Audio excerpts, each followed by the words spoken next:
All right.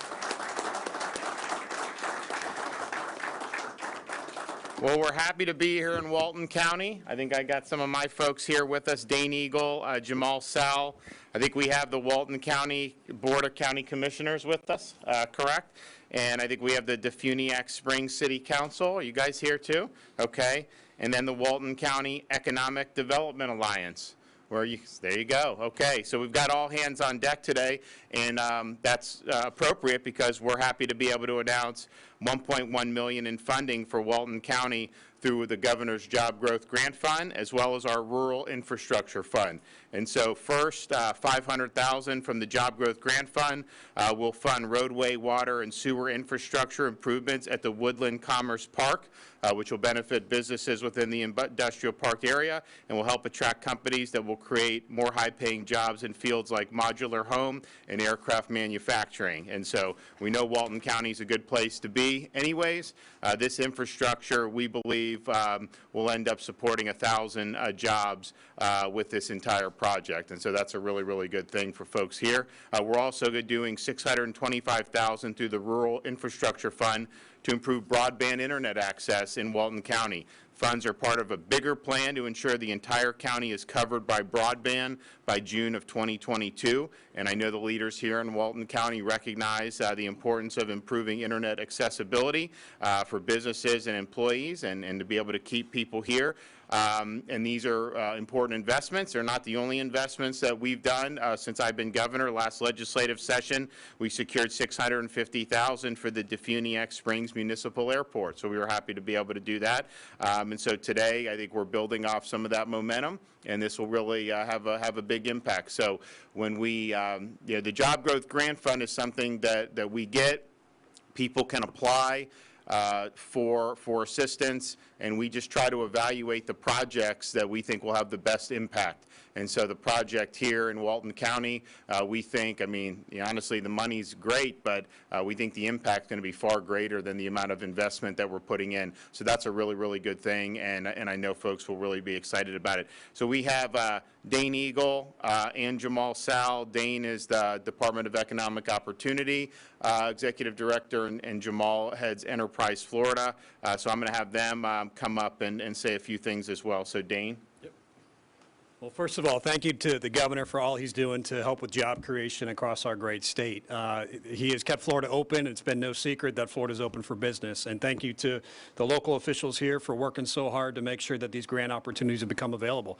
The governor not only keeping Florida open, but also championing legislative initiatives. The Job Growth Grant Fund, $74 million. That was a top priority for him this past legislative session.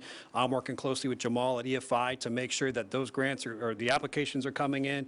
You all had a great one, so happy to make this announcement today, $500,000 to help with towards 1,000 jobs being created, to help with that industrial park and that commerce park. So that's a great win, as well as the Rural Infrastructure Fund, $625,000 going to broadband. Jobs can't be created if businesses can't have access to broadband and be able to help with their daily intake and outtake, and you name it. But beyond that, if you want to be able to work from home, learn from home, see your doctor from home, or just catch up with friends and family, broadband is needed. I saw the FCC did a study that 51% of households in Walton County have broadband. We all know we need to improve on that. The county and the city and the EDA here locally have committed to that. We're happy to be a small part in that today. I think you have 4 phases. Fourth one's due to be complete next June, so that's exciting. We have the Office of Broadband, which the governor has put at DEO as well, so look forward to working with you on that. Anything we can do to be helpful. But other areas that need help, feel free to contact us so that we can help you apply for those grants. Thanks again to the governor for his great work. Appreciate it. Okay.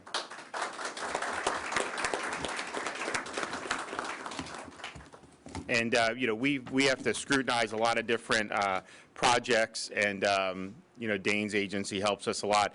Jamal is really involved in business recruitment. I mean, quite frankly, the state recruits itself. I mean, people want to come here. I mean, in many respects, we have more people that want to come than can even be accommodated, in a sense of, it's hard to find homes someplace. I mean, like, people are building homes, but it's just with the materials and some of the shortages and the inflation, So we've got a lot of good stuff going. I think people have recognized that, and Jamal and his agency have really tried to capitalize. And what I want to see is, yes, we know certain things Florida has always done well in. You know, we've always had a big agriculture footprint, always had a big tourism footprint. We see what's happening with space, with a whole host of great things on the east coast of Florida. We also see a lot of financial services trying to migrate down here and migrating down here. It's good. But I think we've got great opportunities to do more with manufacturing and building things in Florida. We've worked really hard on the education front to promote things like apprenticeships and just let people know that doing four-year college is one way you can succeed, but it's not always the best way. And some of these students that go in, they get certified in some of these fields, like welding or some of these other things, they're making really good money right off the bat. There's a demand for it that will continue to be. And so my view is, if we're understanding that and understanding the opportunities there and making sure our education system is addressing that, I think you're going to see a lot of companies say, well, heck, I can build this stuff in Florida. It's a much better place to be. We can do it. So we want to continue to expand that footprint. I think those are really, really good jobs. And, you know, just as a country, we need to be making more things here anyways. But as a state, we really want to do it. So I know Jamal's been very helpful with that. So Jamal? So the world knows that they can build better in Florida. Last year was very trying. But those same people who were saying that our governor needs to be more like Newsom and Cuomo, they're now calling and saying, we want to come to Florida. Those same friends of mine from around the world, they say, Jamal, I know I was criticizing, but I want to come to Florida. It's better for my business. So as we make the sell around the world about why Florida is best, we want to make sure that Northwest Florida is empowered. This governor, Ron DeSantis, has been huge on workforce and infrastructure, because that's the incentive for tomorrow. We want to make sure that companies know about the history, because the history of Florida really starts right here. As a sixth-generation native, it brings me pride to be back in Northwest Florida, but also to make sure that you know that we have been working from day one, the governor, Dane, and I, to ensure that Northwest Florida has the resources here to show the entire world why it's best for business in Florida and right here in your county. Thank you. Also pleased to be able to welcome up Chairman Trey Nick to deliver some remarks. Governor, I'd like to thank you for coming out and your staff. We're honored to have you here in Walton County, and I'm really happy with all you've done for us in the county and as well the state. And I'll make it brief, but I like to tell people all the cool folks live in Walton County. And thank you for doing what you're doing. So All right. Appreciate it. Good. All right.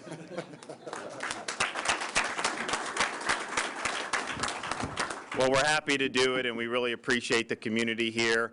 You guys have anything else while I'm here, while you got me? Yeah.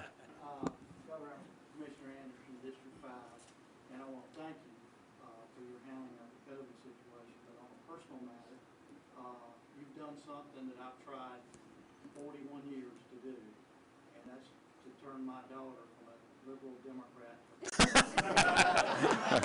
Thank you very much. Okay. Happy to do it. Anything else? City? County? What are other needs you guys have? We want to speak up, go right ahead. We wanted to thank you from law enforcement standpoint. Sure. For your work, bringing in incentives to bring law enforcement officers from across the country to say Florida is a law enforcement friendly state. Yeah, no, so for law enforcement, we're really proud. So we had, you know, last summer, obviously, there was law enforcement was under the barrel, and I said, I'm standing with these guys. This is totally unfair what they're doing to them, and we need to have safe communities. And if you go down the road of defunding law enforcement, you're going to have hell to pay on the back end. So what happened? A lot of these jurisdictions turned their back on law enforcement, cut the funding, all this. Crime has absolutely skyrocketed in a lot of these jurisdictions. Now they're actually trying to get funding back in because they realize how insane it was to do it. So, but what's happened is, you know, it's not all necessarily even about the money. Obviously that matters, but when people don't feel supported doing a job that can be very dangerous. I mean, you know, we're going to have the 20th anniversary of September 11th on Saturday. I think we all remember that day. It was probably one of the most significant days in the history of our country. But those buildings were on fire and people were running for their lives, you had the fire, the police, these guys, they're running into the building. They're taking people out. They're going higher up to get more people out, knowing in all likelihood that they were not going to make it out themselves. And so when you see things, that's obviously a really grand scale of tragedy. But when you see these things happen, these are the folks that are the first ones to go and respond on our behalf. And so when the morale is so low in some of these parts of the country that people aren't supporting them, our view is there's needs in law enforcement in Florida. We need more people to be involved. There's spaces available. So what we're doing incentive-wise is not just for people from other states that come, they will be eligible for a $5,000 signing bonus. So if Seattle, you don't like Seattle or Portland, and you want to come to Florida, you could get that bonus. But it's also for people in Florida who've never been in law enforcement before who choose it. So a lot of young people who choose this as a profession could also be eligible for the signing bonuses. And we're also helping provide funding so they can go to the law enforcement academies. People in Florida can get a bright future to go to the University of Florida or Florida State or whatnot, and that's fine. But what about this? So we're really making an effort. And I think what's going to end up happening is I think you're going to see folks who like what they do, want to protect people, don't feel like they're getting the support they need in those jurisdictions, and I think they're going to look at Florida. So as we talk about like recruiting businesses and jobs, generally, private sector, of course, very important, but we really have an opportunity here in Florida, given what's gone on in the rest of the country, to really be a leader, and I think that we're doing it. This package, I think, is going to sail through the legislature when we go next session, and it sends a very clear message. We did $1,000 bonuses for all first responders this last legislative session. So police, sworn law enforcement, fire rescue, EMT, and it was deserved because it was they did a lot over the past year. But I'll tell you, particularly the law enforcement, what they tell me, they say thank you. Obviously, $1,000 is helpful, especially if you have a family, you're trying to balance checkbooks and everything. We understand that. But it was not the money that really, it was the fact that we're doing that showed that we stand by and that we appreciate them. And that's really what they appreciated more so than even the funds. And I think similar with the signing bonus, like that may be something that entices, but I think more than that, it's just a signal to say, yeah, we value what you're doing. We understand safe communities are important. And if you go down the road that some of these other places have gone, there's not a single jurisdiction that's done that where their communities actually got safer. In fact, the communities get worse. And if you look at a place like Minneapolis, it still hasn't recovered from that. This is over a year later, still hasn't recovered. And so this has really, really big consequences. Yes? Mayor Bob Campbell, first of all, I want to say welcome to the city of DeFuniak Springs, Jamal and Dana. So we're real proud of your team. Our staff works with your team, especially with DEO on a regular basis. And so just want to let you know this county is got a great blend, even though we got a real diverse culture in this county, very large area in this county. BCC, our school board, our cities, we got 3 cities in this county, have a tremendous working relationship, and we want to continue to blend with you guys and make sure that no one gets left out. I see this because we are a historic place, and I see this like the old guy hopping out of the Model T Ford with his old top hat, shaking hands with a guy in his business casual coming out of a Learjet. That's the way we are. We're all about preservation, but we're also about moving forward in innovation. And so this is a wonderful, wonderful place to live. I think you guys would enjoy it. You might want to get a second home here. Superintendent of schools. Hey. Thank you so much. I was a part of your transition team, superintendent of schools. Yeah. I want to thank you also. You had mentioned the $1,000 that you gave for schools, for our teachers. We're thankful for that as well. Glad to know the stand you're taking on school. We take that same stand. 96% of our students were in school, in schools last year. We started the school year off, did delay last year. Good. Because of that kind of commitment, because of that kind of support from our commissioners, state, city, local persons, agencies. We're in school, we're having school. We know the importance of children being in school, and that allows our families to work, that allows our employees to work, and we appreciate your work with us as well. Well, thank you for your effort. I mean, I think when you're in education, there's a lot of ways you'll make a difference over your career, but I think last year takes the cake in terms of the impact, because if you had not done what you guys did by making sure those kids had access to school, it would have taken years to be able to recover from that. And we're seeing that in other parts of the country where they lock the kids out. And remember, last year, I got sued because we had schools open. They tried to close the schools, and we won that case. But I just knew, one, I knew the data was very clear, and that's the thing. You know, follow the data or listen to some people who are just always saying things that just aren't backed up by the facts. So we knew that the schools were important, and we knew it would be a low-risk environment. But we just knew so much that the virtual.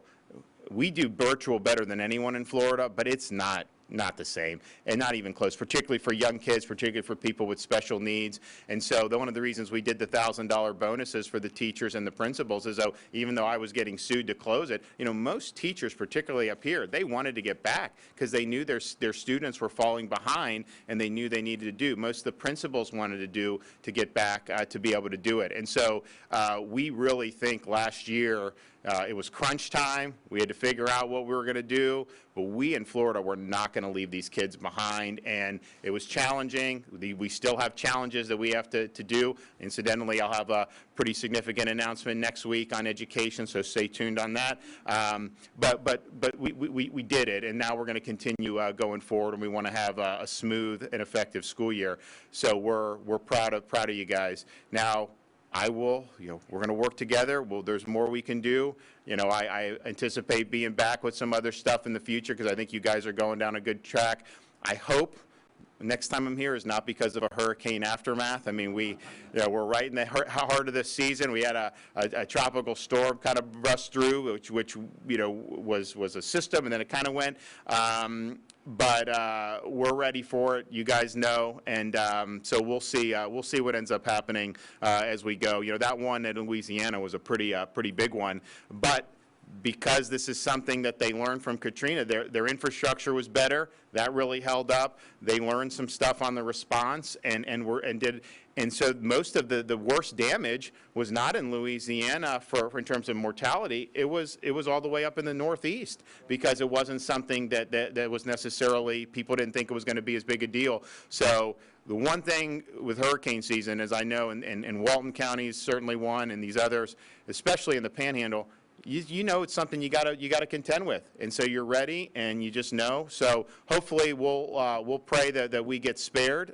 We don't want to see another Michael type situation, but we're right in the heart of this thing. So I watch from Africa over every single morning. I look on, is there something doing? You know, they had the one hurricane that's pretty strong, but it didn't even come close to the U.S., and so that's kind of what we like to see. But thank you all for everything. What do we have? Yeah, Rhonda Skipper, our task. Oh, good. Yes. Thank you for coming.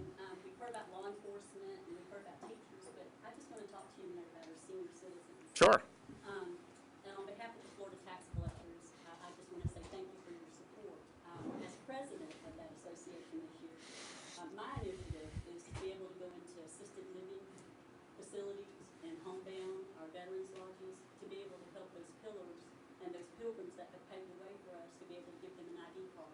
Okay. We're trying to do that through the department, but any support you can lend us for that, we would greatly appreciate that. And thank you for your service and your support. Good. Great. Yeah, no, let us know. We can be helpful. So, okay. Let's do the checks. Okay, we got both of them. You guys want a commissioner? Who wants to come? So we got two of them. You want to just, yeah. You guys just line up.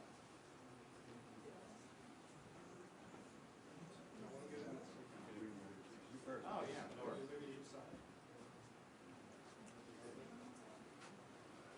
You got everybody? Not yet. Almost.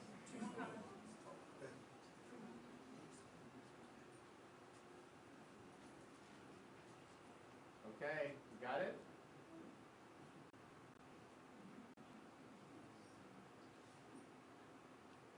Good deal. Okay. Great job. Yeah, of course.